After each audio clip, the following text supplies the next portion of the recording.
Hello. Have you ever had a day where you're just frustrated because everything's going wrong, everything is breaking? Well, not everything. I got to get a new thermostat or something for my air conditioner, like it's been working overtime. And the dog and the cat have been frustrated. It's too hot to go out. They want to play. And then I was trying to do a couple videos and being distracted, and maybe it's just because I'm going on 82. I get in the names, I always mix up the name of Esther and Ruth. I've done that since I was 16 years old. And instead of saying Joash, I've been saying Josiah. And then the dog wants a snack and wants to play with a toy, it's just been a day. Anyway, I'm still alive, I'm still here, and I'm still blurbing out my Bible stories. But what I'm trying to do is, now in this section, I'm trying to show you the arm wrestling that goes on between God and Satan, no matter where these stories are, but showing how that God always sees his plan through.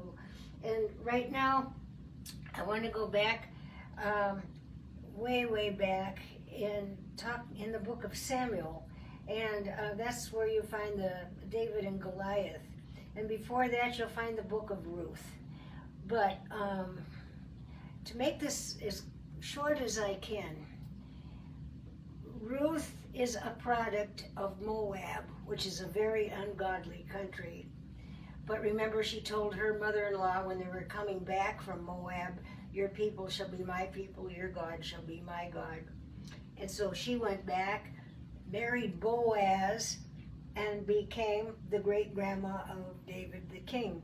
But she wanted to serve the true and the living God, and Boaz did too. Boaz was a Jew, and Ruth was a Gentile because she was a Moabite woman. But I want to tell you a little bit. It's in the book of Jewish history. This is not in the Bible. It alludes to it. But in the book of Jewish history, when Naomi first went up to Moab, there was a drought in the land, and Bethlehem is where she was from. They went up to Moab, her and her husband and her two boys. I'm just doing this real quick. Anyway, her husband and two boys died, so it was left with three women. It was Naomi, Ruth, her daughter-in-law, and her other daughter-in-law, Orpah. And she said, you girls go back home to your families. I am so grieved. I'm going back to Bethlehem. I got a cousin back there. I'm going to Bethlehem. And that's where Ruth said those famous words, your God shall be my God, and your people shall be my people, and I'm going with you. But Orpah went the other way. And I don't know if I told you much of her history or not, but this is not out of the scriptures. It alludes to it, but there's a book called the Book of Jewish History, which is billions of years old. And in the Book of Jewish History, it tells us that probably Orpah went back to Gath. That's by the Mediterranean Sea. And Gath was called the land of giants. Now, giant can mean either big, but it also means a thug or a brute. You can use the word giant in any of those. But she came from a family that lived in Gath, and that's what she went back to. And according to Jewish history, she became a prostitute to the Philistine army. And she ended up being the mother of Goliath, the giant, Goliath of Gath.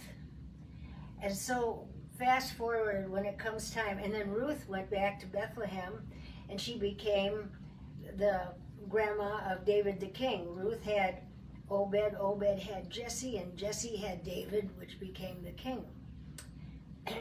So here we have these two boys years later meeting out in a valley. It was the Philistine army against the Israeli army. And guess who headed up the Philistine army? Goliath of Gath. And of course we know that David won that by the Lord's help. He hit him with one small stone between the eyes. And David won that match and he became the king of Israel.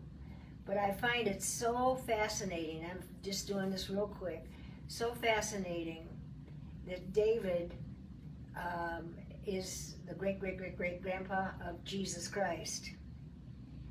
And so after David killed Goliath, the scriptures tell us he chopped off the giant's head, he dragged it or drug it all the way back to Jerusalem to show King Saul the giant was dead.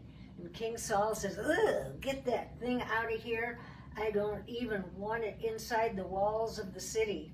So he drug it out or dragged it out, I don't know what's the right terminology, to a hill outside the walls. And that hill he buried the head. He went up the hill, he buried the head of Goliath up there. And of course he had a crowd behind him because everybody was saying, "Hooray for David, we love David." And so he was a very popular man. Well, anyway, let's fast forward some years, quite a few years later, and we find we're back in Jerusalem again. Only this time it's David's offspring that is in Jerusalem, and it's Jesus Christ. And remember, Jesus Christ is the one that was had to walk up the hill with his cross. And then when they put that cross in the ground, they dug a hole. But you know whose head is under that cross from years earlier? Goliath. And that's why it's called Golgotha, Goliath of Gath. You can see it in the name. Now, a lot of people call it the Valley of the Skull, or the Mountain of the Skull, but they don't really know why. Maybe it's shaped like a skull or something. No, Goliath's head is under there. And what a victory. What a victory for Jesus Christ. Because they plopped the cross down on top of baby Goliath's head. And Goliath represents everything that's evil and sinful. He's dead and he's buried in the ground. And this is where Jesus shed his blood on the cross for us. He took our sin on himself, and that blood ran down his arms and his chest and his thighs, and it went down that old wooden cross, and it soaked it to the ground where sin belongs, because he took our sin and killed it. It belongs under there. And that's where Goliath's sinful head is under there too. That's where sin belongs. And then they buried him, and then 3 days later he rose victorious from the grave. But Goliath's head is still under there to this day. And I'm thinking, what a comparison. These guys were sort of like cousins in a way. One represented evil and one represented righteousness. But Jesus Christ has overcome because he rose from the dead. And Goliath is still buried down there. But again, God, Jesus, had the last word. Sin is down there. My sin, down in that ground with Goliath's head where it belongs. And I just thought that was another interesting story of this arm wrestling match between David and Goliath. Because Jesus, God, always has the victory over sin.